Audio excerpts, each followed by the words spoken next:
Bonsoir, merci d'être présent pour cette projection de L'Une chante, l'autre pas d'Agnès Varda. Le film est sorti en 1977, il y a 40 ans, et on est très heureux de le ressortir cette semaine. On a des retours magnifiques sur le film, et on est très heureux d'accueillir Agnès Varda qui est venue mercredi, merci beaucoup, et qui revient aujourd'hui pour parler du film. Merci beaucoup de votre présence.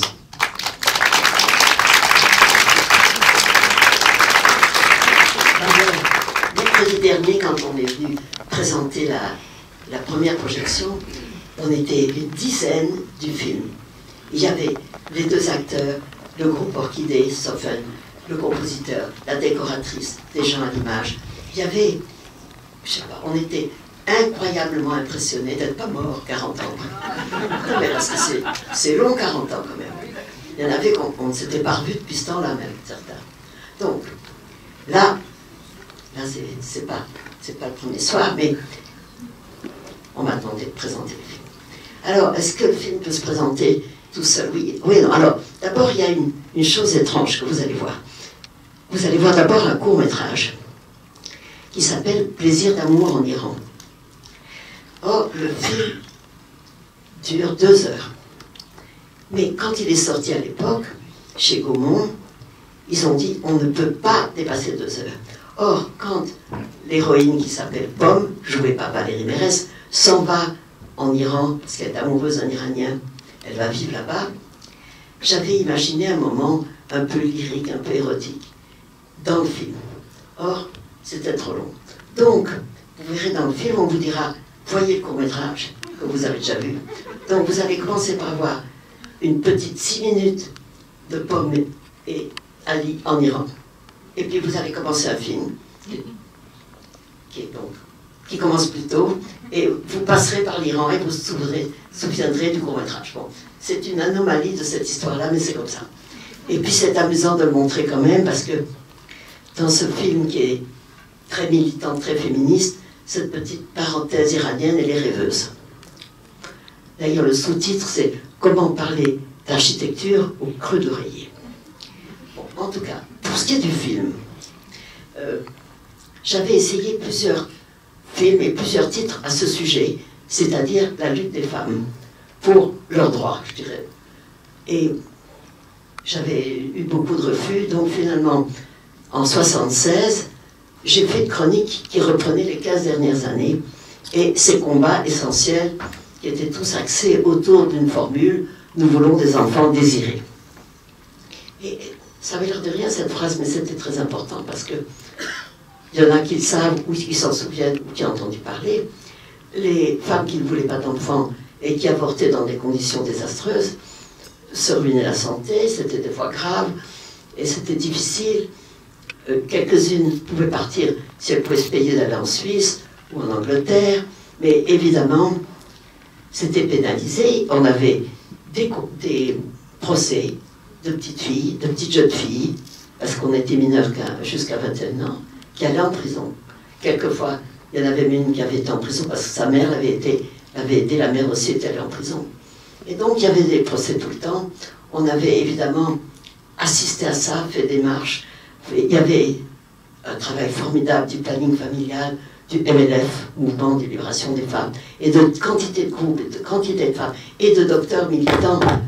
Tout le monde se battait pour essayer d'obtenir d'abord la contraception, le droit à la contraception, qui semble maintenant peut-être pour les jeunes impensable qu'on se soit battu pour autre chose basique. Le droit déjà contraception. Et puis ce droit à l'avortement qui a été défendu, tout le monde a vu les documents de Simone Veil à l'Assemblée, se faisant insulter. Elle avait même l'astuce de ne même pas mettre le sujet sur la liberté des femmes, mais strictement sur un point de vue médical. Donc, ça c'est dans l'histoire. Mais mon projet, il a tout de suite été de voir que, même si on disait des féministes qu'elles étaient des emmerdeuses et mal baisées, tout ça, que leur combat était un combat joyeux, un combat amical. On a vu tellement de films américains où les filles se jalousaient leurs fiancés, se jalousaient leurs habits. Et là, moi j'ai vu autour de moi, et j'ai vu partout, des femmes solidaires, mais des femmes plutôt joyeuses, de bonne humeur. Et le film raconte ce combat dans la bonne humeur. Mais avec certains drames, vous allez voir, c'est pas rigolo tout le temps. Mais il y a l'idée que le combat qu'on a mené, on le menait d'autant bien qu'on était un petit peu joyeuse, un peu jeune et utopiste. Le film contient beaucoup d'utopie. L'utopie de croire que en chantant ça va changer, qu'en chantant Engels par exemple, et Simone de Beauvoir, ça passera mieux que si on essaye de le dire, de croire que, vous verrez le groupe Orchidée qui part dans la campagne, que si on chante à des paysans, à des villageois, on va leur changer la mentalité. Tout ça, c'était joyeux et utopique. Il y avait aussi le fait que, pour raconter l'histoire, j'ai choisi deux personnages très franchement différents, et vous le verrez tout de suite, bien sûr. Suzanne, qui commence l'histoire dans la difficulté d'avoir deux enfants, de ne pouvoir pas en garder un troisième. Donc elle connaît le début de sa vie de femme dans la difficulté, et elle va tout doucement se reconstituer, se reformer, redevenir une femme dans la société consciente. L'autre, Pomme, est une petite révoltée, comme je les aime, une râleuse, et elle va dès le début militer en chantant, et toujours dans l'utopie. Or, ces deux amis ne m'ont pas se quitter, en tout cas de vue, de loin, elles vont correspondre, et leur amitié est une base du film, et elles se retrouveront à la fin. Donc, ces deux actrices-là ont été entourées alors, par le groupe d'Orchidée, qui était des chanteuses, François Vertemer, qui avait fait qui avait composé certaines des musiques. Et puis, alors par exemple, il y avait des sujets utopistes. Il y avait des filles mères. Ce qu'on appelait les filles mères, c'était les femmes qui avaient un enfant qui n'était pas marié. Moi, j'ai été une fille mère. Et donc, j'ai installé un fils père dans le film. Alors, vous avez le fils, un bonhomme qui se balade avec son fils. Son fils, c'était Mathieu Demy, qui avait 4 ans. Donc, on avait réussi à coller la famille. Vous verrez à la fin du film aussi, et c'est assez touchant, quand elle se retrouve et qu'elle pense à l'avenir des femmes. Et la femme qui représente l'avenir, c'est Rosalie Varda, maintenant, qui est ma productrice, qui a veillé à la restauration du film, qui a travaillé à tout ça. Et bien là, elle avait 18 ans, elle passait son macho. Donc, j'ai mis un petit peu de ma famille dans le film, et j'ai surtout mis dans mon cœur, parce que je croyais beaucoup à cette cause, et je croyais qu'il fallait la raconter, parce que peut-être, en ressortant 40 ans après, c'est rigolo, parce que peut-être il y a des jeunes personnes qui n'ont aucune idée que pour avoir la contraception, qu'elles font à leur façon, qu'elles ne font pas, que pour avoir le droit éventuellement d'avorter, que pour avoir des capotes, que pour avoir tout ça, pour avoir tous ces droits, mais il a fallu que des femmes se battent. Et se battent vraiment gravement, avec ces condamnations, ces choses injustes. Et donc, il fallait trouver une forme de cinéma pour ça. C'était pas juste un manifeste. Donc, le cinéma que j'ai choisi, c'était un musical, d'une part, et d'autre part, de montrer deux caractères, qu'on accompagne comme ça. Alors, c'est ça que vous allez voir.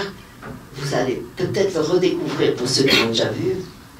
Et en tout cas, j'espère que vous allez rentrer dans cet enthousiasme militant et avec un rythme de l'époque, c'est-à-dire assez calme, assez heureux. Et puis comme les paroles des films étaient très importantes parce que c'était le message, eh bien on chante, on articule, on dit tous les couplets, ce qui était à la mode à l'époque. Hein. Brassens, il avait 18 couplets, il les disait. Donc on vous plonge 40 ans en arrière, mais vous allez voir que le sujet n'a pas perdu de son intérêt, c'est ce que je pense, parce que je l'ai revu, et puis j'étais assez contente de le revoir. Donc je vous souhaite une bonne soirée, et à plus tard.